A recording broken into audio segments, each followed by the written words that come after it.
Haleluya, shalom. Bapak Ibu, kita bersyukur hari ini kita ada lagi, kita berjumpa pada ibadah hari ini. Mari sungguh-sungguh kita mau datang kepada Tuhan, kita mau tinggikan Dia. Saudara jemaat untuk bangkit berdiri, kita mau sama-sama terbang bersama dengan Tuhan. Firman-Mu Tuhan, haleluya. Dengan penuh sukacita dan semangat yang baru, kita pujian ini. Oh Jesus, nyatakan firman-Mu Tuhan, perintah bagi kakiku. Oh, janji-Mu terang bagi jalan-jalanku. Kebenaran-Mu menuntunku setiap hari. Ku menantikan-Mu, beri kekuatan baru. Sama-sama ku kan terbang tinggi di awan bersama-Mu dalam kemuliaan. Amin. Sebab firman-Mu teguh menopang, ku kan aman di dalam-Mu Tuhan. Haleluya. Mari dengan iman kita angkat pujian ini, sebab firman yang menopang langkah kita. Nyatakan sama-sama firman-Mu. Firman-Mu Tuhan, berita bagi kakiku. Janji-Mu terang bagi jalan-jalanku. Kebenaran-Mu menuntunku setiap hari. Amin. Ku menantikan-Mu, beri kekuatan baru. Ku kan terbang tinggi di awan bersama-Mu dalam kemuliaan. Sebab firman-Mu teguh menopang, ku kan aman di dalam. Lagi ku kan terbang, ku kan terbang tinggi di awan bersama-Mu dalam kemuliaan. Sebab firman-Mu teguh menopang, ku kan aman di dalam-Mu Tuhan. Ku kan terbang, jemaat Tuhan saja. Ku kan terbang tinggi di dengan iman kita bersama Dia. Amin.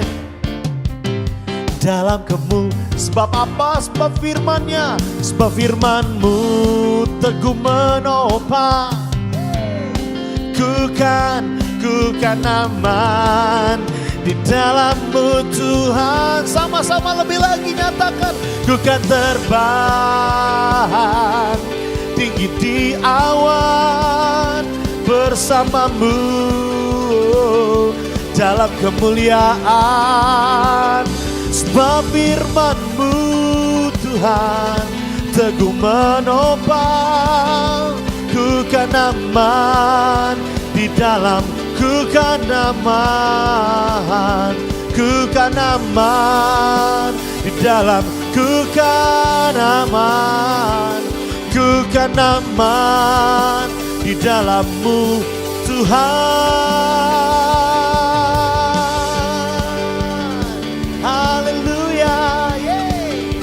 Engkau baik Tuhan, Jesus. Haleluya. Kau sungguh indah, Kau sungguh indah, tiada taranya. Sungguh menakjubkan, sungguh ajaib untuk dimengerti. Lebih dari semua yang ada, hikmat hikmatmu tiada terselami, kasihmu dalam tak terduga. Kau sungguh indah tiada taranya, mulia dan berkuasa. Angkat tanganmu dengan rasa hormat, katakan, ku kagum hormat akan Engkau. Ku kagum hormat akan Engkau. Kau Allah yang layak dipuji. Ku kagum akan Engkau. Jadi menjadi pengakuan kami, Kau sungguh indah tiada taranya, sungguh menakjubkan, sungguh ajaib untuk dimengerti, lebih dari semua yang ada. Hikmatmu tiada terselami, kasihmu dalam tak terduga. Kau sungguh indah tiada taranya, mulia dan berkuasa. Oh, ku kagum hormat akan Engkau. Ku kagum hormat akan Engkau. Kau Allah yang layak dipuji. Ku kagum akan Engkau. Ku kagum, oh, ku kagum hormat akan Engkau. Ku kagum hormat akan Engkau. Kau Allah yang layak dipuji. Ku kagum akan Engkau. Oh, kami kagum akan perbuatan-Mu, tiada terselami hikmat-Mu Tuhan. Oh, kami naikkan ucapan syukur kami. Kau kenal setiap hati umat-Mu hari ini yang datang kepadamu Tuhan. Haleluya, haleluya. Tiada yang seperti-Mu, tiada yang seperti-Mu Tuhan. Kami kagum akan Engkau. Yesus dahsyat, Dia luar biasa. Mari nyatakan sambil kau angkat tanganmu, dari hatimu katakan, ku kagum, ku kagum hormat akan Engkau. Yes, ku kagum hormat akan Engkau. Kau Allah yang layak dipuji. Ku lebih lagi nyatakan akan Engkau.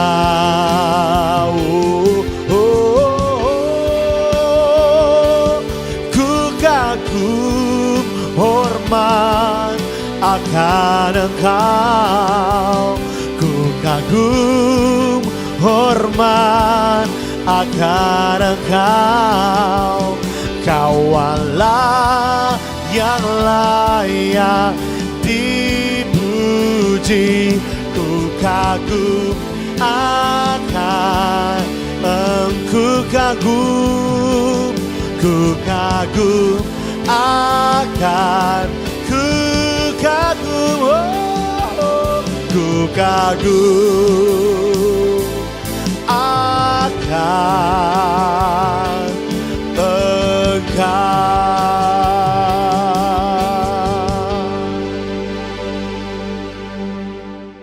Ya, shalom Bapak Ibu, saudara-saudara jemaat Galilea Community of Christ yang diberkati oleh Tuhan Yesus.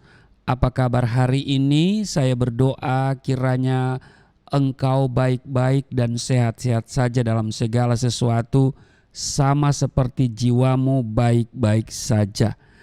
Baik Bapak Ibu, kita siapkan diri untuk kita baca, dengar, dan renungkan firman Tuhan.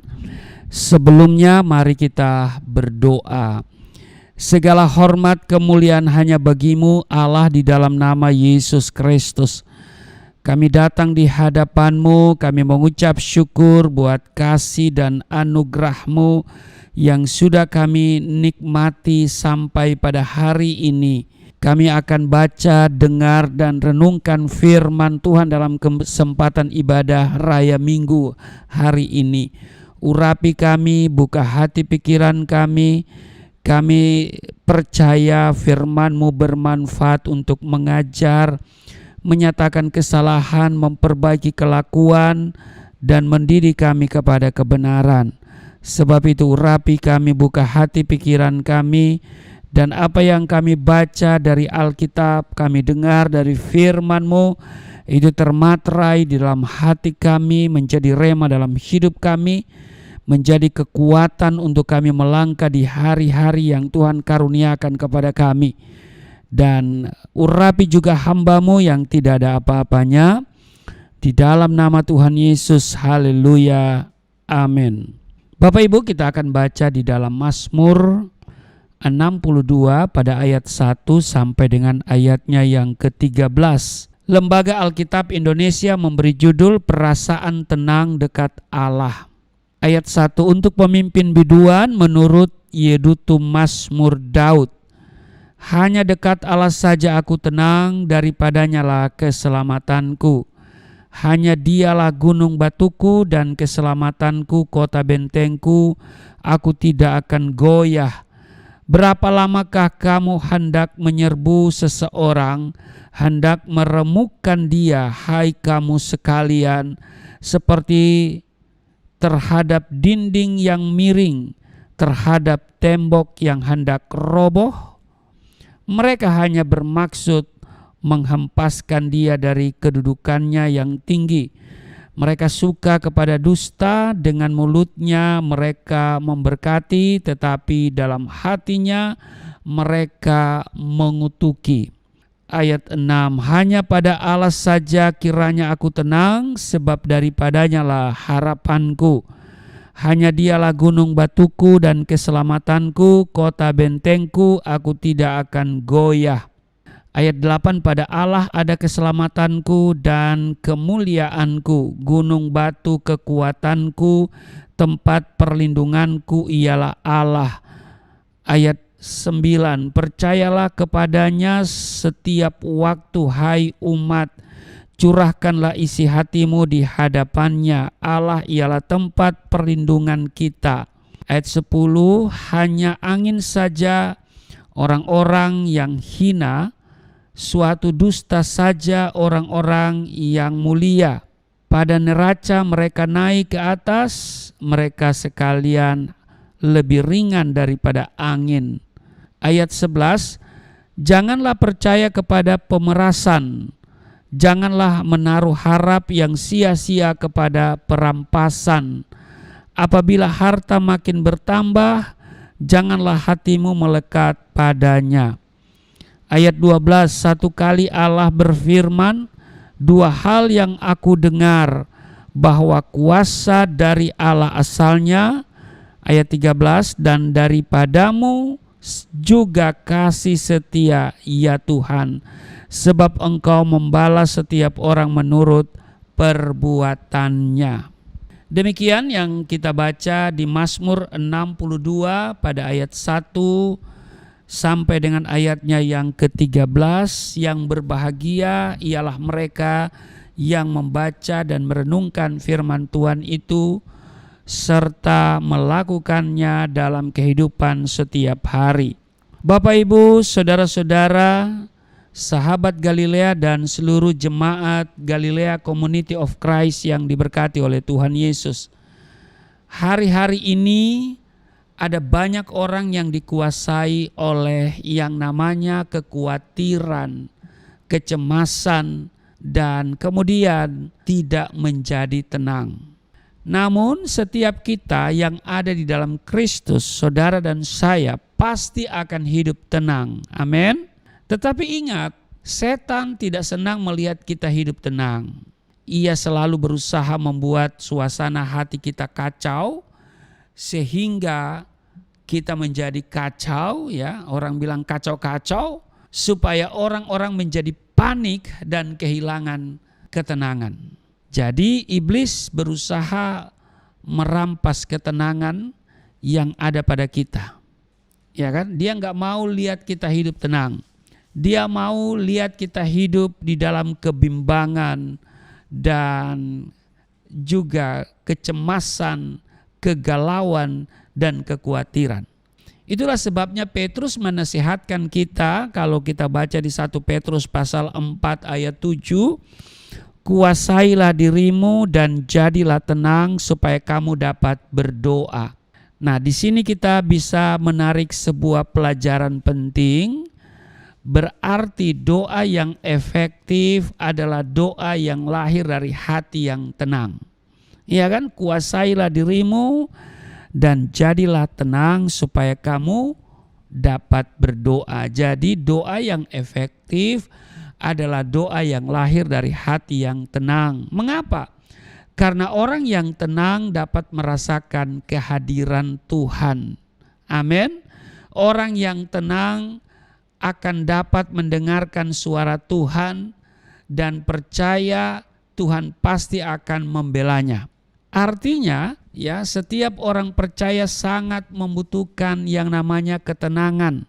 Tanpa ketenangan tidak mungkin kita dapat kuat di dalam Tuhan dan dapat berdoa. Sesungguhnya dunia sudah kehilangan yang namanya ketenangan. Orang kaya bingung menyimpan uangnya agar tetap aman. Tapi juga orang miskin juga bingung bagaimana caranya untuk mendapatkan uang. Saudara pilih yang mana? Haleluya. Iya kan? Orang kaya dia bingung menyimpan di mana uangnya supaya dia bisa tenang. Nah, saudara, kita lihat peristiwa yang lama di Surabaya. Ada seorang ibu yang kemudian menjadi gila, ya, karena dia menabung di bank tertentu. Dan ternyata uangnya sudah sekian miliar, ada 6 apa 5 miliar. Lalu dia mau ambil, ya sedikit saja dari simpanan itu sudah nggak bisa dan uangnya sudah hilang. Nah, saudara, sampai kemudian dia menjadi stres dan mungkin berakhir di rumah sakit jiwa. Nah, saudara, jadi orang kaya, ya, juga kehilangan ketenangan dalam kekayaannya, ya, karena dia berpikir bagaimana dia akan menyimpan uangnya itu.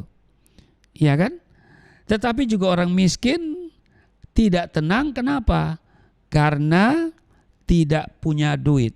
Ya kan? Nah, karena itu ada lagu yang berkata begini. Hati senang walaupun tak punya uang. Tapi kita bisa jawab, bohong, begitu kan? Haleluya. Hati senang walaupun tak punya uang, bohong, gitu kan?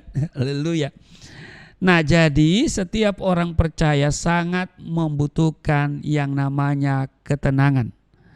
Sebab tanpa ketenangan tidak mungkin kita dapat kuat di dalam Tuhan dan bisa berdoa. Sesungguhnya dunia sudah kehilangan ketenangan, ya. Saya katakan tadi bahwa orang kaya bingung menyimpan uangnya agar tetap aman, tapi juga orang miskin bingung bagaimana caranya untuk mendapatkan uang. Saudara, sesungguhnya ada banyak perkara yang dapat membuat orang menjadi tidak tenang dalam hidup ini. Nah, berarti saudara, ketenangan itu bukan sebuah situasi tetapi sebuah keputusan. Dipecat dari pekerjaan tentu akan membuat frustasi yang begitu berat, ya kan? Belum mendapat pekerjaan walaupun sudah melamar kemana-mana juga menimbulkan kekhawatiran dan tidak menjadi tenang. Betul? Anak tidak mendapat nilai bagus dan tidak dapat mengikuti pelajaran dengan baik pun dapat membuat hati orang tua gundah gulana. Ya kan? Belum lagi kalau berita-berita yang menghebohkan di televisi maupun di media sosial yang lain, ya, yang sering kali membuat kecemasan yang berat, ya kan? Nah, rasanya Bapak Ibu, perasaan tidak tenang dan galau akan semakin sangat mudah memasuki pikiran dan hati kita jika hal-hal yang terjadi yang tidak seturut apa yang kita kehendaki dan hal tersebut merugikan dan membebani kita. Nah, Bapak Ibu, saudara-saudara yang diberkati oleh Tuhan Yesus, Daud berkata di dalam Mazmur 62 yang kita baca tadi pada ayat 1 dan 2 bahwa hanya dekat Allah saja aku tenang, daripadanya lah keselamatanku. Hanya dialah gunung batuku dan keselamatanku, kota bentengku, aku tidak akan goyah. Jadi Bapak Ibu, Daud menemukan sumber ketenangan sejati di dalam Alkitab. Daud tidak berkata bahwa aku bisa tenang kalau hartaku banyak. Daud juga tidak menyebut bahwa aku tenang karena aku adalah penguasa nomor 1 di kerajaan Israel. Daud tampaknya benar-benar tahu bahwa ketika seseorang dekat dengan Allah, dia pasti akan mendapat ketenangan jiwa karena justru dia menemukan keselamatan di dalam Allah. Jadi Bapak Ibu, ketenangan yang sejati adalah ketika kita memiliki hubungan yang intim dengan Tuhan. Hanya dekat Allah saja aku tenang. Jadi kalau saudara mau tenang harus dekat sama Allah. Dekat sama pengusaha juga tidak membuat kita tenang. Dekat sama presiden pun tidak membuat kita tenang. Ya kan? Dekat sama pendeta juga tidak membuat kita tenang. Tetapi satu hal, kalau kita dekat sama Yesus, pasti tenang. Jadi Bapak Ibu, saudara-saudara yang kekasih di dalam nama Tuhan Yesus Kristus, tidak dapat disangkal bahwa jika kita memiliki harta yang banyak, tentu akan membawa kebahagiaan dan mendapat kemudahan dalam membeli segala kebutuhan. Memiliki harta duniawi juga akan membuat orang tidak perlu khawatir tentang soal-soal apa yang hendak dimakan, diminum, dan dipakai. Namun uniknya Daud justru tidak menyebutkan bahwa sumber ketenangan baginya terletak pada apa yang dia miliki yang suatu saat bisa lenyap dan habis. Daud menaruh dirinya dalam rasa tenang hanya ketika dia benar-benar dekat dan intim dengan Tuhan. Bapak Ibu, saudara-saudara yang diberkati oleh Tuhan Yesus, bagi Daud, dia merasa kalau dia jauh dari Tuhan, dia akan merasa tidak nyaman. Daud merasa bahwa jauh dari Allah adalah sesuatu yang bisa berdampak buruk dalam hidupnya dan dapat membuat dia kehilangan damai sejahtera yang membuat dia benar-benar tidak menemukan sesuatu yang indah yang membuat dia tenang. Daud di ayat-ayat selanjutnya mengaku bahwa Allah memiliki banyak keunggulan, yakni Dia adalah gunung batu, kota benteng, dan bahkan sumber pertolongan. Bapak Ibu, saudara-saudara jemaat Galilea Community of Christ yang diberkati oleh Tuhan Yesus, Daud benar-benar menyadari bahwa tidak ada tempat yang terindah selain bersama dengan Allah. Bersama dengan Allah akan menciptakan suasana tenang di dalam batin dan pikiran, bahkan di dalam hati kita. Boleh jadi dunia bisa menggoyahkan dan mengguncang tempat kita berpijak. Namun dengar baik Bapak Ibu, jika kita bersama dengan Allah, maka sekalipun berada di tempat badai dan cobaan, aura ketenangan akan tetap terpancar dari Allah yang secara langsung bisa kita rasakan. Amin. Kita tidak merasa kewalahan ketika himpitan dan kekeringan melanda kita. Kita tidak merasa hancur tatkala ada serangan-serangan dalam ekonomi yang dapat memporak-perandakan kehidupan kita. Jika seandainya Daud sudah merasa tenang ketika dia sudah menjadi seorang raja dan memiliki pasukan tempur yang hebat yang akan melindunginya dari para musuhnya, namun mengapakah dia masih berkata bahwa hanya dekat Allah saja dia merasa tenang? Bapak Ibu, saudara-saudara yang diberkati oleh Tuhan Yesus, Daud benar-benar mengerti bahwa jika seseorang mencoba berlindung kepada hal-hal yang sementara dan sifatnya duniawi, suatu saat akan habis dan bisa saja dia akan mengalami gangguan.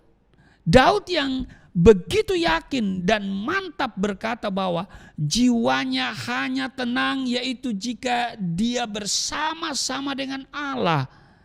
Daud sudah menemukan bahwa tempat terbaik untuk berteduh dan tempat termanis dalam hidupnya adalah ketika dia boleh dekat dengan Allah.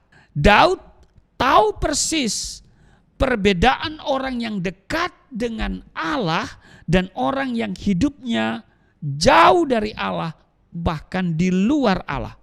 Rasanya Daud punya contoh-contoh praktis mengenai orang-orang yang hidupnya tidak dekat dengan Allah. Daud benar-benar mengalami bahwa hatinya yang galau dan gundah gulana akan berubah seketika jika dia dekat dengan Allah. Daud memilih dekat dengan Allah ketimbang dekat dengan tahta dan orang-orang yang hebat yang bisa diandalkan. Jika Anda saat ini saudara mengalami ketidaktenangan dalam jiwa dan kegundahan dalam hati serta keresahan dalam pikiran, mungkin saja Anda tidak menemukan sumber ketenangan yang sejati. Mungkin saja Anda menaruh percaya pada hal-hal yang berada di luar apa yang Tuhan inginkan. Jika Anda merasa bahwa Anda dilanda kekhawatiran mengenai hidup dan kehidupan yang terus-menerus, mungkin saja Anda belum dekat dan intim dengan Tuhan. Jadi Bapak Ibu saudara-saudara yang diberkati oleh Tuhan Yesus, kunci hidup tenang adalah seperti yang Daud sampaikan, yaitu dekat dengan Allah. Jangan bawa dirimu menjauhi Allah. Jangan pernah berjalan berlawanan dengan arah yang ditentukan oleh Tuhan. Jangan engkau coba melabuhkan hatimu di luar Tuhan. Cobalah untuk dekat dengan Allah. Cobalah untuk datang kepadanya. Cobalah untuk merasakan ketenangan yang sejati, yakni berada dekat dengan Allah. Dengan demikian jiwamu mendapatkan kesejukan dan ketentraman. Bapak Ibu saudara-saudara yang diberkati oleh Tuhan Yesus, sebenarnya ketenangan bukan sebuah keadaan tetapi sebuah keputusan. Artinya walaupun situasi kelihatan tidak tenang, tetapi kita dapat memutuskan agar tetap tenang. Mengapa? Karena kita percaya dan berada dekat dengan Allah. Amin. Nah, sebagai orang percaya, kita tahu bahwa kita mempunyai Allah yang tidak pernah mengecewakan. Dia selalu siap menolong kita dan Ia menolong tepat pada waktunya. Sehingga di dalam Dia kita dapat hidup tenang. Amin. Amin. Nah, saudara, ketenangan ini adalah sesuatu yang penting. Dan ini mau dirampas oleh iblis dalam hidup kita. Saudara, Mungkin saudara menatap saya dan berkata, apa pentingnya sebuah ketenangan? Saudara yang kekasih di dalam Yesus Kristus, ketenangan itu menjadi penting. Mengapa? Yang pertama, kalau kita lihat di Yesaya 30 ayat 15, di sana dikatakan dalam tinggal tenang dan percaya terletak kekuatanmu. Jadi hal pertama yang kita pelajari hari ini, ketenangan itu penting karena yang pertama, ketenangan mendatangkan kekuatan. Amin. Seorang yang tenang dapat menghadapi segala persoalan, masalah dan ujian. Ketenangan itu merupakan sumber kekuatan untuk bersukacita, melakukan firman Tuhan dan tetap setia mengiring Tuhan. Sudah perhatikan kalau kita ujian di sekolah, ya kan? Pasti ditulis harap tenang. Mengapa? Supaya kita bisa berkonsentrasi. Ada kekuatan di dalam pikiran kita, ada kekuatan di dalam diri kita. Begitu juga kalau kita pergi ke rumah sakit, di ruang ICU dekat di situ sudah tertulis harap tenang. Kenapa? Karena ternyata ketenangan itu mendatangkan kekuatan. Jadi saudara, cobalah saudara berusaha untuk tenang ya. Maka saudara akan mengalami kekuatan-kekuatan baik itu dalam segi pikiran dan juga kepekaan dan seterusnya dan seterusnya. Itu yang pertama. Jadi begitu pentingnya ketenangan dalam hidup ini. Kenapa? Karena yang pertama ketenangan mendatangkan kekuatan. Yang kedua, kalau kita perhatikan di Kisah Rasul pasal 11 ayat 18, ketika mereka mendengar hal itu mereka menjadi tenang lalu memuliakan Allah. Katanya, jadi kepada bangsa-bangsa lain juga Allah mengaruniakan pertobatan yang memimpin kepada hidup. Perhatikan yang mau saya katakan di sini. Yang kedua, mengapa ketenangan itu begitu penting? Yang pertama tadi, karena ketenangan itu mendatangkan kekuatan. Yang kedua, dengan ketenangan kita dapat memuliakan Allah. Amin. Iya, orang yang tidak tenang, pikirannya cenderung selalu negatif. Mengapa? Karena ya dia merasa bahwa segala sesuatu tidak mungkin. Ya, orang yang tidak tenang itu kan panik, khawatir, ya kan? Jadi orang yang tidak tenang pikirannya cenderung selalu negatif.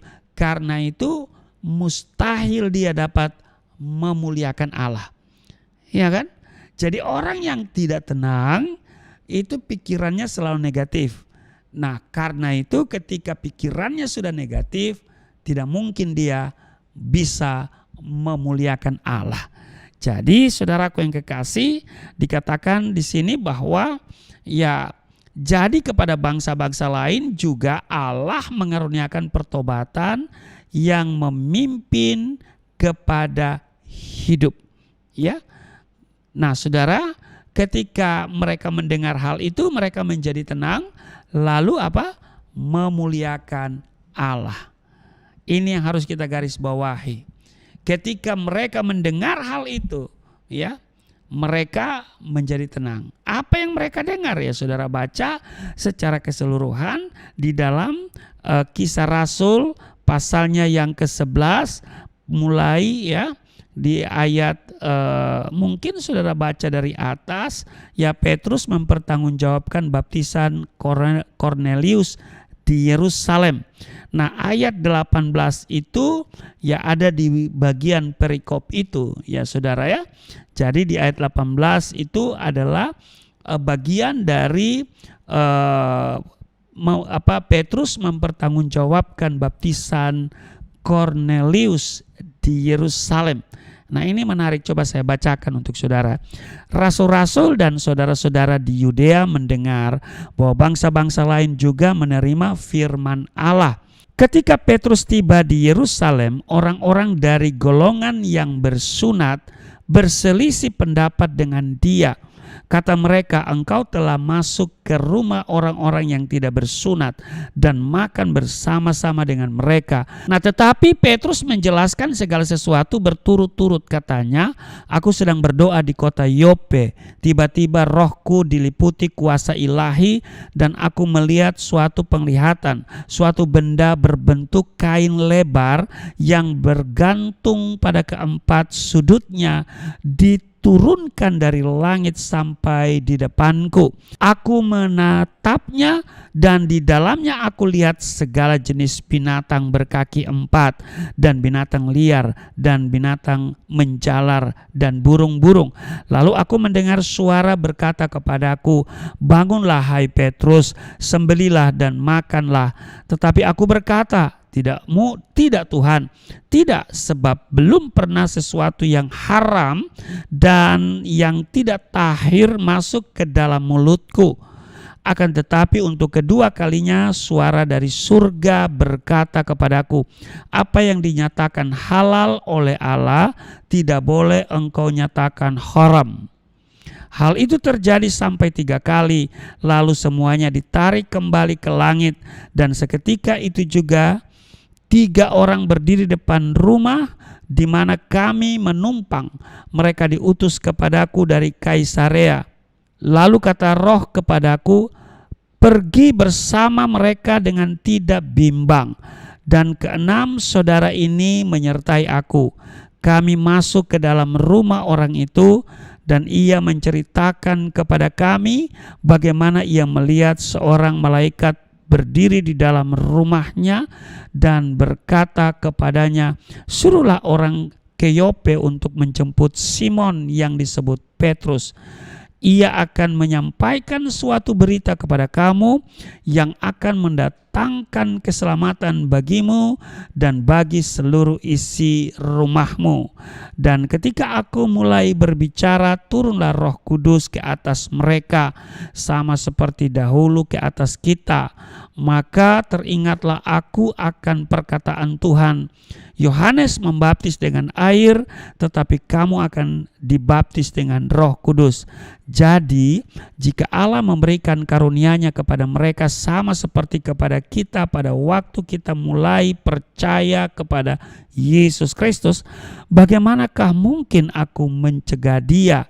Ketika mereka mendengar hal itu, mereka menjadi tenang, lalu memuliakan Allah. Katanya, jadi kepada bangsa-bangsa lain juga Allah mengaruniakan pertobatan yang memimpin kepada hidup. Jadi ketika kita tenang, maka kita dapat berpikir positif, kita akan bisa memuliakan Tuhan. Ketika kita tenang, kita akan bisa mengingat kebaikan Tuhan, bahwa kasih karunia-Nya begitu besar dalam hidup kita sehingga kita memuliakan Tuhan. Yang ketiga, mengapa ketenangan itu menjadi begitu penting? Kalau kita baca di 1 Tesalonika pasal 4 ayat 11 dikatakan begini, dan anggaplah sebagai suatu kehormatan untuk hidup tenang. Bapak Ibu, saudara-saudara yang diberkati oleh Tuhan Yesus, saya mau katakan yang ketiga adalah ketenangan membuat kita menjadi hidup teratur. Amin.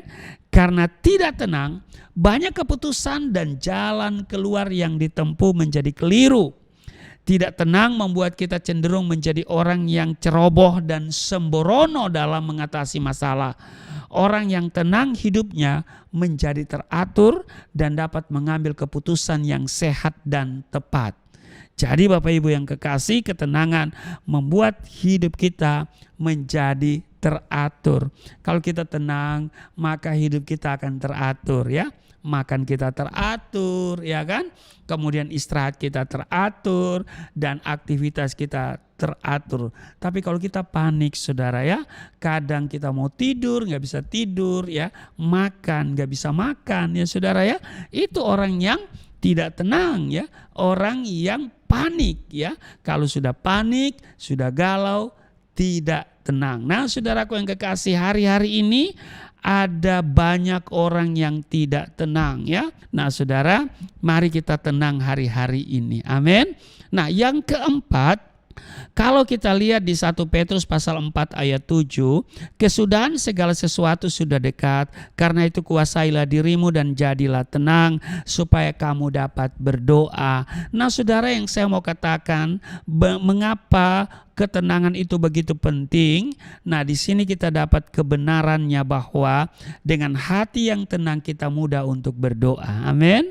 Iya, kalau hati kita tenang, maka bukan saja memuliakan Tuhan secara spontan, tapi juga kita berdoa. Amin. Iya, orang yang tenang dalam hidupnya, dan dia pasti dapat berdoa.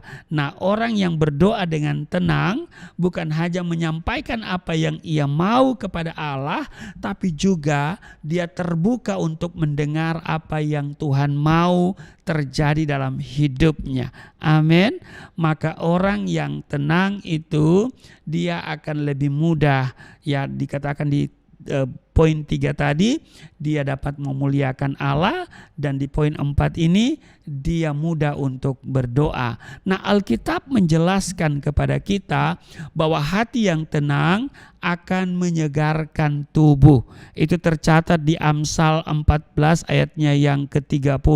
Artinya orang yang tenang tubuhnya tetap sehat dan hidupnya memiliki semangat. Ya, kenapa? Ya karena dengan tenang dia hidupnya itu teratur, menjadi teratur hidup kita. Amin. Iya, dengan tenang hidup kita teratur. Nah maka itu saudaraku yang kekasih, tentu tubuh kita juga sehat. Amin. Dan ada semangat, juga akan membuat hubungan kita dengan Tuhan semakin akrab, bukan hanya dengan Tuhan tetapi juga dengan orang-orang di sekitar kita. Amin. Ketenangan itu sebenarnya datang dari hati yang takut akan Tuhan. Amin. Jadi Bapak Ibu, saudara-saudara yang diberkati oleh Tuhan Yesus, mungkin saudara bertanya kembali kepada saya, apa pentingnya ketenangan dalam hidup ini? Saya sudah jawab tadi, ada 4. Yang pertama, ketenangan mendatangkan kekuatan. Amin. Yang kedua, dengan ketenangan kita dapat memuliakan Allah. Yang ketiga, dengan ketenangan hidup kita menjadi teratur. Amin. Kita akan bisa disiplin, ya. Makan kita teratur, tidur istirahat kita teratur, ya aktivitas kita juga teratur, ya. Karena apa? Kita tenang. Dan yang keempat, dengan hati yang tenang kita mudah untuk berdoa. Nah Bapak Ibu, semua kita pingin tenang. Amin. Iya, itu adalah sebuah keputusan di tengah-tengah situasi yang mengguncangkan, ya kan? Di tengah situasi yang hari-hari ini jahat dan hari-hari ini adalah hari-hari yang sukar. Nah, bagaimana supaya kita tenang? Nah, langkah untuk dapat meraih ketenangan dalam hidup ini adalah, yang pertama, kalau kita kembali ke bacaan kita di Mazmur 62 pada ayatnya yang kedua sampai dengan ayatnya yang ke-6. Tadi kita baca sampai dengan ayatnya yang ke-13. Nah, saya baca lagi ini dari ayat 2 sampai dengan ayatnya yang ke-6. Dikatakan begini, hanya dekat Allah saja aku tenang, daripadanya lah keselamatanku. Hanya dialah gunung batuku dan keselamatanku, kota bentengku, aku tidak akan goyah. Berapa lamakah kamu hendak menyerbu seseorang, hendak meremukkan dia, hai kamu sekalian, seperti terhadap dinding yang miring, terhadap tembok yang hendak roboh. Ayat 5, mereka hanya bermaksud menghempaskan dia dari kedudukannya yang tinggi. Mereka suka kepada dusta, dengan mulutnya mereka memberkati, tetapi dalam hatinya mereka mengutuki. Ayat 6, hanya pada Allah saja kiranya aku tenang, sebab daripadanya lah harapanku.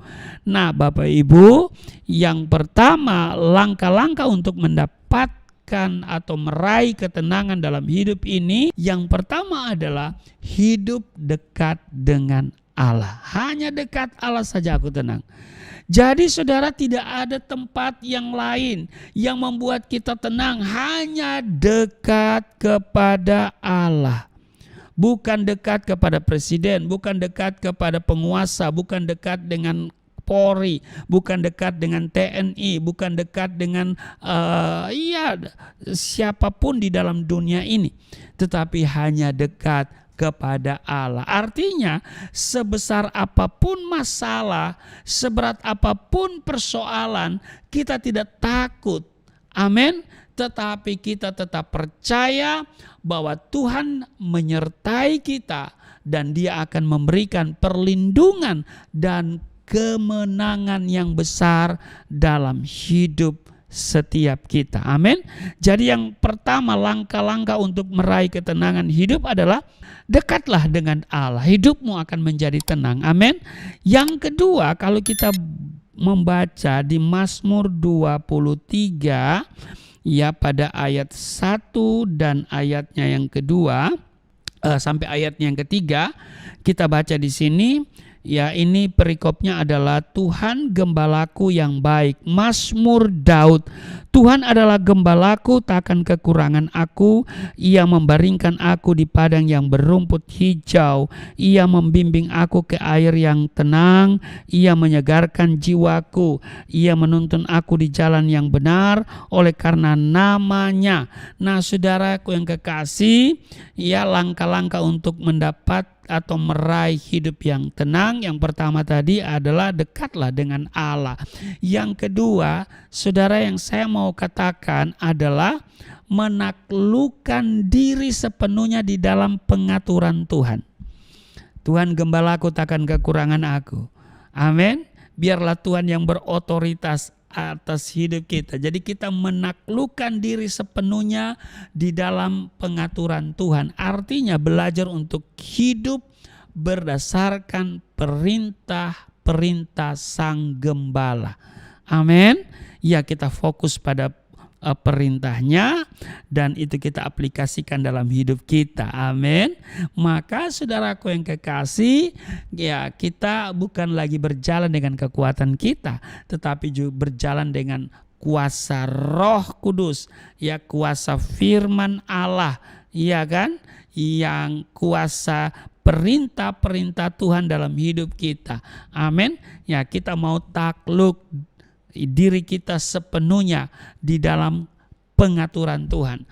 Rancangan Tuhan bagi kita, rancangan damai sejahtera, bukan kecelakaan, masa depan yang baik. Amin. Bukan masa depan yang tidak menentu, ya kan? Nah, saudaraku yang kekasih, jadi dengan bagaimana mendapatkan atau meraih ketenangan dalam hidup ini, mari saudara dekat dengan Allah. Yang kedua, saudaraku yang kekasih, ya, tunduk pada otoritas Tuhan. Amin. Ya, kita menaklukkan diri sepenuhnya di dalam pengaturan Tuhan sebagai gembala kita. Yang ketiga, saudaraku yang kekasih, di Mazmur 27, kalau kita lihat di Mazmur 27 pada ayat 1 sampai dengan ayatnya yang ketiga, aman dalam perlindungan Allah dari Daud. Tuhan adalah terangku dan keselamatanku, kepada siapakah aku harus takut? Tuhan adalah benteng hidupku, terhadap siapakah aku harus gemetar? Ketika penjahat menyerang aku untuk memakan dagingku, yakni semua lawanku dan musuhku, mereka sendirilah yang tergelincir dan jatuh. Ayat 3, sekalipun tentara berkemah mengepung aku, tidak takut hatiku. Sekalipun timbul peperangan melawan aku, dalam hal itu pun aku tetap percaya. Maka saudaraku yang kekasih, yang ketiga, untuk meraih hidup tenang, meraih ketenangan dalam hidup kita, yang ketiga adalah kita akan tenang, perhatikan, jika kita mempercayakan hidup kita kepada Tuhan. Kalau tadi saudara, di kedua kita menaklukkan diri sepenuhnya di dalam pengaturannya Tuhan. Tapi yang ketiga adalah kita mempercayakan hidup kita sepenuhnya. Amin. Iya, ketakutan membuat hidup kita menjadi tidak tenang. Karena itu untuk dapat mempercayakan hidup kita pada Tuhan, kita harus mempunyai iman yang teguh dan yakin bahwa Tuhanlah yang berkuasa dan memegang kendali terhadap segala sesuatu. Amin. Ya, dia berotoritas. Dia pemegang kendali kehidupan kita. Maka saudaraku yang kekasih, ini yang ketiga saya katakan untuk meraih ketenangan hidup. Hal pertama adalah ya dekatlah dengan Tuhan. Amin. Yang kedua, mari kita tunduk pada otoritas Tuhan. Kita menaklukkan diri sepenuhnya dalam pengaturan dari Tuhan.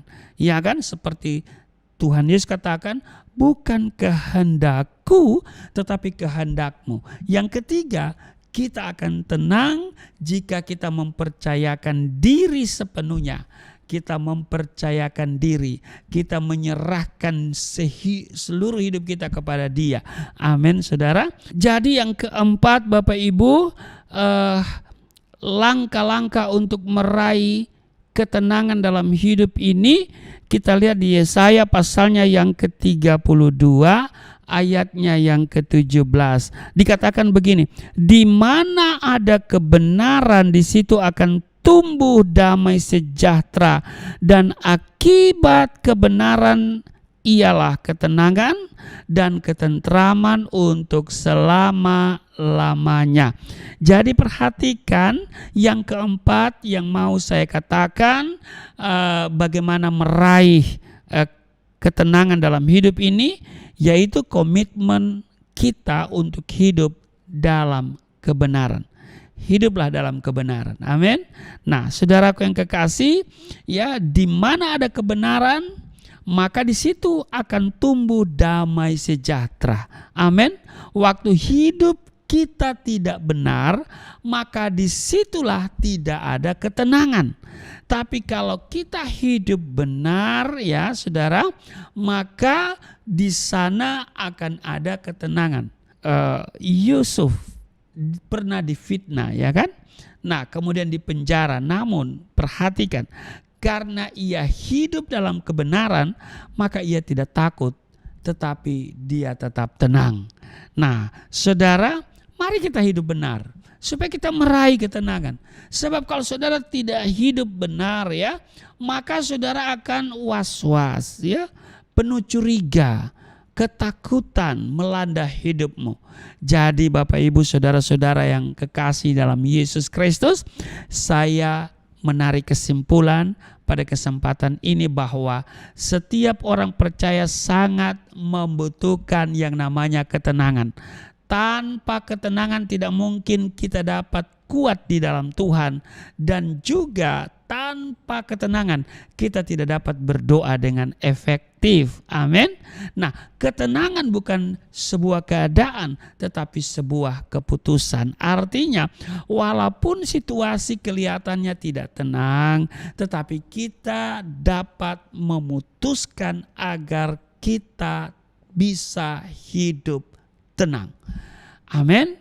Jadi walaupun kelihatan saat ini ada banyak gejolak yang kemudian bisa mempengaruhi ketenangan batin kita, tetapi kita ambil keputusan untuk tetap hidup tenang di tengah-tengah guncangan.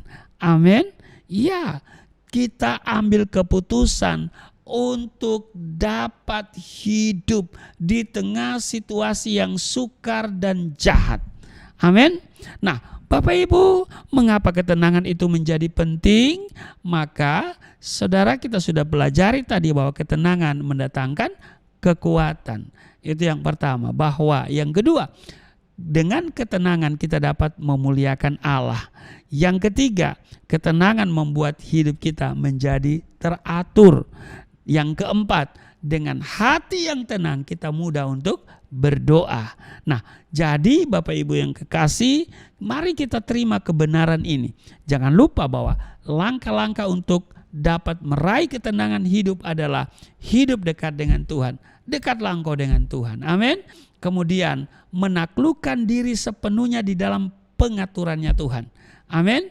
Dan saudara, yang ketiga, kita akan tenang jika kita mempercayakan hidup kita sepenuhnya kepada Tuhan. Amin. Dan yang keempat, bahwa mari kita berkomitmen untuk hidup dalam ketenangan. Di mana dikatakan, di mana ada kebenaran, maka disitulah akan tumbuh damai sejahtera. Amin. Waktu hidup kita tidak benar, maka disitulah tidak ada ketenangan. Penuh curiga, was-was, dan seterusnya. Kiranya firman hari ini bisa menjadi berkat bagi kita semua. Amin. Tuhan Yesus memberkati. Mari kita berdoa. Terima kasih Tuhan. Untuk hari ini kami belajar bahwa ternyata ketenangan itu begitu penting dalam hidup ini. Sebab ketenangan mendatangkan kekuatan. Ketenangan dapat memuliakan Allah. Dengan hati yang tenang, hidup jadi teratur. Dengan hati yang tenang, mudah untuk berdoa. Maka kami merindukan suasana itu, maka kami ambil keputusan untuk hidup tenang. Dan kami mau dekat dengan Tuhan. Kami mau menaklukkan diri sepenuhnya di dalam pengaturannya Tuhan. Bukan kehendak kami, tetapi kehendak Tuhanlah yang terjadi dalam hidup kami. Kami akan tenang jika kami mempercayakan hidup kami kepada Tuhan. Maka kami serahkan seluruh kekhawatiran kami dan kami percaya kepadamu dengan sepenuh hati, dengan sungguh-sungguh, maka kami akan menjadi tenang. Maka pada kesempatan ini juga kami belajar bahwa komitmen untuk hidup dalam kebenaran sesuatu yang sangat penting untuk kami bisa meraih ketenangan dalam hidup ini. Kiranya setiap kami yang beribadah diberkati hari ini, dan kami mau berusaha untuk selalu hidup tenang. Terpujilah Engkau. Sebentar kami akan menyatu dengan tubuh darah-Mu, tapi sebelumnya kami akan memberikan persembahan syukur kami. Kami percaya persembahan yang kami beri dapat digunakan untuk memuliakan Tuhan melalui Yayasan Pelayanan Galilea Indonesia. Kami berdoa untuk Yayasan Pelayanan Galilea. Tuhan, di situasi-situasi sulit ini, Tuhan kirim tiang-tiang finansial sehingga seluruh kebutuhan operasional tercukupi. Tolong kami semua, tolong Yayasan Pelayanan Galilea Indonesia. Tuhan juga tolong Galilea Community of Christ, bahkan juga Galilea Network dalam seluruh kegiatan penginjilan. Tuhan berkati juga kesehatan hamba-Mu dan program pelayanan ke daerah. Tuhan berkati. Tolong supaya semua berjalan dengan lancar. Terpujilah Engkau Bapa, dan saatnya kami siapkan diri untuk seperjamuan dengan tubuh darah-Mu. Dan saat kami juga akan memberikan persembahan syukur, mereka yang memberi tidak akan kekurangan. Mereka yang memberi dengan sukacita akan memperbesar keuntungan mereka. Di dalam nama Tuhan Yesus. Haleluya. Amin. Puji Tuhan Bapak Ibu, kita sudah diberkati oleh firman Tuhan. Tiba saatnya kita akan memberikan korban persembahan, berikan yang terbaik dari hatimu. Di layar kaca Bapak Ibu sudah nomor rekening tertera. Mari kita memberikan yang terbaik untuk pekerjaan Tuhan di tempat ini. Dan juga kita akan masuk dalam perjamuan yang kudus. Siapkan hosti dan anggur dengan hati yang sungguh. Kita mau datang kepada Tuhan. Makasih Tuhan. Oleh kuasa darah-Mu, Kau telah tebus hidupku. Kekudusan-Mu melingkupiku. Kasih-Mu mengalir, memulihkan hidupku. Sungguh besar anugerah-Mu, Kau selamatkan hidupku. Ku menjadi ciptaan yang baru oleh kuasa darah-Mu, oleh kuasa darah-Mu.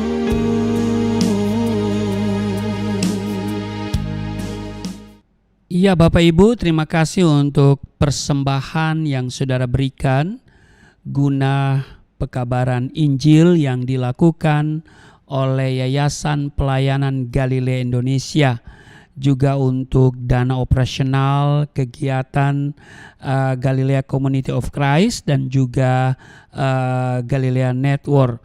Apa yang saudara tabur tidak menjadi sia-sia, apa yang saudara berikan akan memperbesar keuntungan Bapak Ibu semuanya. Dan kami terus berdoa supaya Bapak Ibu diberkati, tidak kekurangan, tidak sakit-sakitan, hidup berkelimpahan. Amin. Mari kita siapkan diri, saudara, siapkan elemen perjamuan kudus, hosti dan anggur.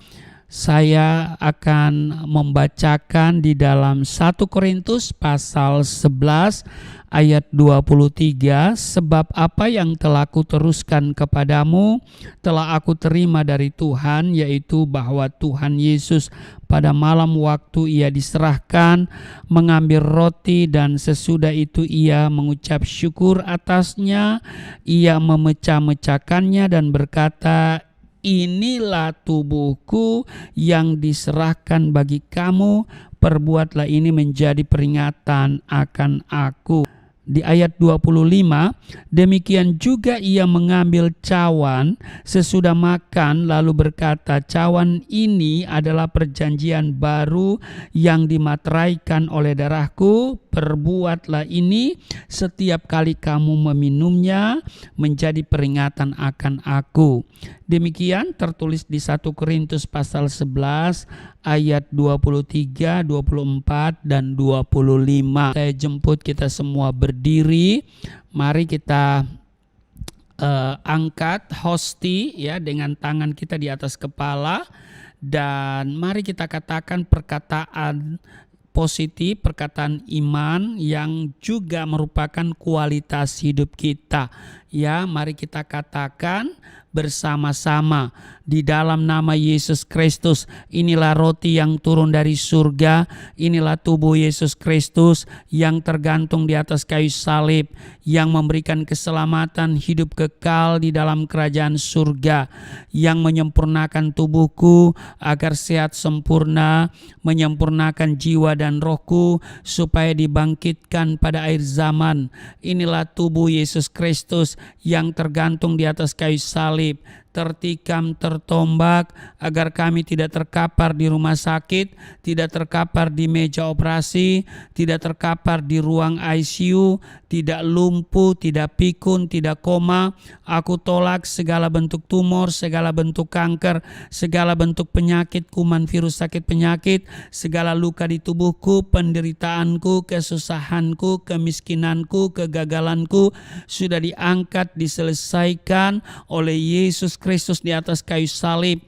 Maka hari ini aku meraih janji Tuhan, aku meraih kuasa, aku meraih mujizat, aku disembuhkan, dipulihkan, diberkati, hidup berkemenangan dalam nama Yesus Kristus. Firman yang menjadi daging, inilah roti yang turun dari surga, inilah tubuh Yesus Kristus. Mari kita makan.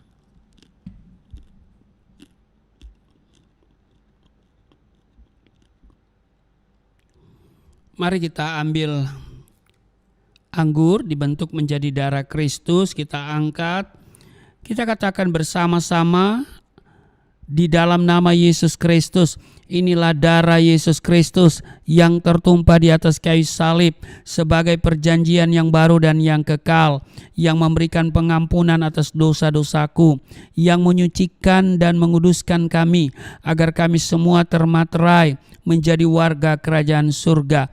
Di dalam nama Yesus Kristus, oleh kuasa darahnya dan oleh bilur-bilur Yesus Kristus, kami semua diselamatkan, dan mulai hari ini kami semua tidak sakit-sakitan, tidak migrain, tidak sakit kepala, tidak vertigo, tidak pendarahan. Aku tolak stroke, aku tolak sakit kista, segala bentuk tumor, segala bentuk kanker. Aku tolak sakit jantung, jantungku sehat, tidak dioperasi, tidak ada penyempitan. Aku tolak sakit paru-paru, paru-paruku sehat, tidak ada flek, tidak TBC, tidak sakit asma. Aku tolak sakit liver, tidak hepatitis. Aku tolak sakit ginjal, ginjalku sempurna, tidak cuci darah, tidak gagal ginjal. Aku tolak diabetes, pankreasku sempurna. Aku tolak darah tinggi, aku tolak darah rendah. Tidak ada alergi dalam tubuhku, tidak kolesterol. Sel-sel darah merah, darah putih sempurna adanya. Tidak asam urat, aku tolak rematik. Tulang-tulangku tidak keropos, saraf, pembuluh-pembuluh darah semuanya berfungsi dengan sempurna. Darah Yesus Kristus membalut, menyembuhkan segala penyakitku. Dan Tuhan, Engkau akan memperbesar kapasitasku. Kekayaan bangsa-bangsa akan Engkau percayakan kepadaku. Tidak ada pintu yang tertutup bagiku. Tidak ada kuasa kegelapan yang bisa menyerang aku. Tuhan, Engkau selalu memberkati pekerjaan tanganku.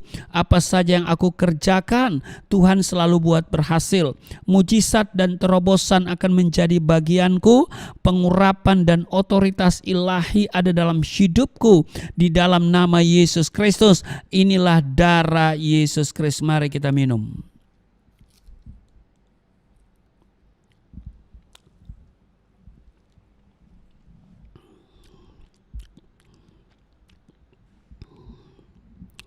Bapak Ibu, mari kita bersyukur untuk tubuh darah Kristus yang sudah menyatu dengan tubuh darah kita. Dan firman Tuhan berkata, barang siapa makan dagingku, minum darahku, ia tinggal di dalam aku tinggal di dalam dia. Mari kita bersyukur untuk tubuh darah Kristus. Terima kasih Tuhan untuk tubuh darah Kristus yang sudah menyatu dengan tubuh darah kami. Maka kami di dalam dia, kami di dalam Tuhan, dan Tuhan di dalam kami. Tuhan bertanggung jawab atas seluruh perjalanan hidup kami. Engkau menyediakan segala yang kami butuhkan, termasuk makanan dan minuman di hadapan lawan kami. Sekalipun kami harus melewati lembah kekelaman, kami tidak takut, kami tidak khawatir, kami tetap tenang sebab Engkau beserta dengan kami. Engkau tidak pernah membiarkan dan meninggalkan kami. Kepercayaan kami tumbuh karena firman yang kami baca dan dengar hari ini kiranya menjadi kekuatan kami untuk melangkah di hari ini. Terpujilah Engkau, hamba berdoa untuk setiap mereka yang beribadah hari ini. Tuhan mengenal mereka, Tuhan tilik keberadaan setiap mereka. Kalau mereka sakit, dari tempat ini hamba berdoa, memohon belas kasihan Tuhan, kemurahan Tuhan, maka kuasa kesembuhan mengalir kepada setiap mereka yang sakit dari ujung kepala sampai ujung kaki. Dimanapun mereka berada, di pembaringan orang sakit di rumah sakit atau di rumah mereka, Tuhan melawat, Tuhan memberikan kesembuhan kepada mereka. Di dalam nama Yesus, kuasa sakit penyakit dipatahkan dalam nama Yesus. Engkau yang sakit hari ini, Engkau terima kesembuhan, Engkau terima pemulihan di dalam nama Tuhan Yesus. Maka aku juga berdoa, mereka yang letih lesu berbeban berat, Tuhan berikan kelegaan. Tuhan, Engkau menolong mereka dan Engkau memberkati mereka yang sedang bergumul, apakah itu masalah ekonomi, masalah rumah tangga, masalah cicilan, masalah jodoh, masalah apapun. Tuhan, Engkau adalah alamat yang tepat untuk kami datang berseru minta tolong, maka Engkau akan menolong mereka semua. Di dalam nama Yesus, mereka mereka yang beribadah hari ini memberi persembahan dengan sukacita. Hamba berdoa di dalam nama Tuhan Yesus, Tuhan kembalikan 30, 60 bahkan 100 kali ganda. Di dalam nama Yesus tidak ada yang miskin, tidak ada yang kekurangan. Pemberian mereka memperbesar keuntungan mereka, dan setiap benih yang ditabur, Tuhan Engkau melihat. Mereka memberi dengan sukacita, Tuhan Engkau akan lipat gandakan sehingga mereka hidup dalam kelimpahan di dalam nama Yesus. Berdoa juga untuk Yayasan Pelayanan Galilea Indonesia, program misi ke daerah-daerah. Tuhan Engkau siapkan kebutuhan termasuk biaya. Tuhan berkati supaya program itu memuliakan Tuhan dan juga banyak jiwa yang datang kepada Tuhan. Berkati pelayanan, program pelayanan yang sudah disusun. Tuhan berkati juga pelayanan Galilea Community of Christ dalam ibadah-ibadah online, juga Galilea Network dalam tayangan Sahabat Galilea. Semuanya membawa kepujian, kemuliaan bagi Juru Selamat kami Yesus Kristus. Dan setiap orang yang mendengar, yang melihat, mereka membuka hati dan menerima Engkau Yesus sebagai Tuhan dan Juru Selamat untuk kehidupan yang kekal. Karena itu berkati channel Galilea Network dapat menjadi berkat bagi banyak orang. Di dalam nama Tuhan Yesus, nama Tuhan ditinggikan di Indonesia. Indonesia penuh kemuliaan Tuhan, dan setiap anak-anak bangsa Tuhan jumpai, Tuhan selamatkan di dalam nama Tuhan Yesus. Terima kasih Tuhan, pemerintah yang ada hari ini Tuhan berkati, Presiden, Wakil Presiden, dan para pembantu-pembantunya. Mereka dapat bekerja dengan baik, dengan penuh sejahtera, damai, sukacita yang daripada Tuhan sendiri. Dan semua program pemerintah dapat terlaksana dengan baik di dalam nama Tuhan Yesus. Inilah kami datang kepadamu di dalam nama Tuhan Yesus yang telah mengajar kami berdoa bersama-sama. Bapa kami yang di surga, dikuduskanlah namamu, datanglah kerajaanmu, jadilah kehendak-Mu di bumi seperti di surga. Berilah kami pada hari ini makanan kami yang secukupnya. Ampuni akan kesalahan kami seperti kami sudah mengampuni orang bersalah pada kami. Jangan bawa kami ke dalam pencobaan, tapi lepaskanlah kami daripada yang jahat, karena Engkau-lah yang mempunyai kerajaan, kuasa, dan kemuliaan sampai selama-lamanya. Amin. Saudara tetap berdiri, kita akan mengakhiri seluruh rangkaian ibadah kita, dan kita angkat tangan, terimalah berkat Tuhan. Segala berkat yang dari surga mengalir dalam hidupmu di dalam nama Tuhan Yesus. Diberkatilah engkau, diberkati rumah tanggamu, diberkati suami istri, diberkati orang tua anak cucumu, diberkati usaha bisnis, toko daganganmu, studi dan pelayananmu. Lumbung-lumbungmu diberkati, buah kandunganmu diberkati, anak-anakmu anak-anak yang cerdas, generasi yang unggul, berkesempatan studi dalam dan di luar negeri, dapat beasiswa. Apa yang kau kerjakan Tuhan buat berhasil, naik dan bukan turun, menjadi kepala bukan ekor. Tuhan menjaga keluar masukmu sekarang dan selamanya di dalam nama Yesus Kristus. Oleh kuasa darah Kristus engkau telah disembuhkan, dan kuasa Kristus akan selalu engkau miliki, di mana engkau bisa mengatasi setiap persoalan. Tuhan akan memperbesar kapasitasmu, kekayaan bangsa-bangsa akan dipercayakan kepadamu. Tidak ada pintu yang tertutup bagimu, tidak ada kuasa kegelapan yang bisa menyerang engkau. Tuhan akan selalu memberkati pekerjaan tanganmu. Apa saja yang kau kerjakan, Tuhan selalu buat berhasil. Mujizat dan terobosan akan menjadi bagianmu. Pengurapan dan otoritas ilahi ada dalam hidupmu. Di dalam nama Tuhan Yesus, aku berseru turunlah berkat, kasih setia, penyertaan, perlindungan yang sempurna, damai, sukacita, kemuliaan, kemenangan dari Bapa Surgawi, dari Yesus Kristus dalam persekutuan dengan Roh Kudus tercurah mengalir dalam hidupmu mulai saat ini sampai selama-lamanya. Setiap kita yang percaya diberkati berkata amin. Ibadah kita telah selesai. Untuk memberkati kita semua, buat Bapak Ibu terus ikuti setiap ibadah yang ada Galilea Community of Christ. Kiranya Tuhan memberkati. God bless you.